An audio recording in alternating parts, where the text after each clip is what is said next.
Well, here at God Circle, we like to talk about things guys talk about. Today's topic, top 5 wrestlers of any era.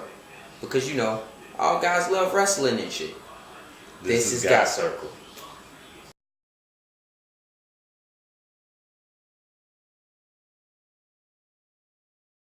If I had to pick one wrestler, I would pick Randy Orton. Why? Because Randy Orton is a legend killer. Randy Orton has beaten almost every single heavyweight champion that has ever been in the WWE. I think he can out-wrestle The Rock. He can out-wrestle Stone Cold Steve Austin, definitely. And he can hit the RKO from anywhere. So any special move that somebody would have for him, he just, bam, hit the RKO on. Tombstone, Randy Orton, flip around, bam, RKO on. 5-star frog splash, Randy Orton come up off the mat and catch him in the RKO. So yeah, definitely Randy Orton is my first one. I have to say my first wrestler will be Stone Cold Steve Austin. Cause on top of the fact that he can stun at everybody, from the wrestler he's standing across to your moms, the mans get beers thrown out of anywhere, son. So it's a party in the ring at all times, my nigga. Like stunner and then a beer, that sounds like a good ass night for me. I'm going with Stone Cold Steve Austin. Alright, for my second wrestler, I had to pick Sting. Because I really like this costume. Like that black and white mask was something that we didn't see anymore. Like no wrestler wore a mask in that era. Like I think the only wrestler I can remember with like a legit costume before Sting were Macho Man Randy Savage and the Ultimate Warrior.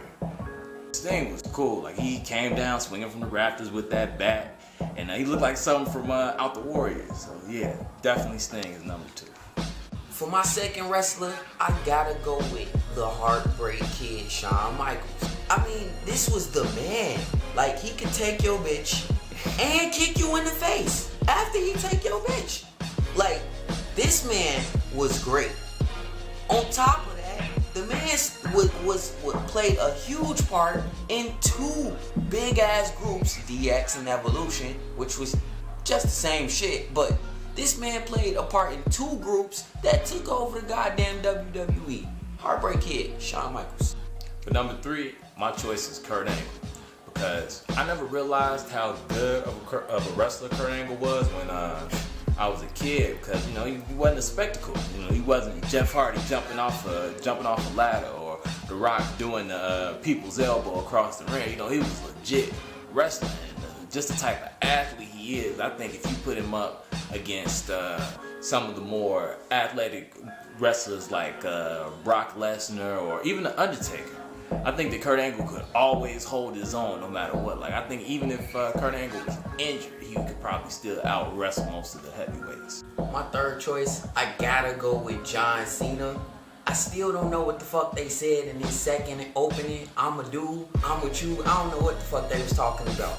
But you gotta understand, when this nigga first came into the WWE, he was a fucking rapping white boy, son.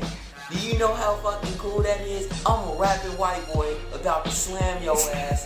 Fuck you, little nigga. That shit was cold. So I had to go with John Cena. And then this nigga gave Brock Lesnar the FU, nigga, and won the Intercontinental title. That's when I knew he was there. I gotta go with John Cena for my third. Alright, for my number 4 pick, I picked Brock Lesnar because he's a monstrous wrestler. Like, his F5 will put you up in the air and spin you around and drop the flat on your face.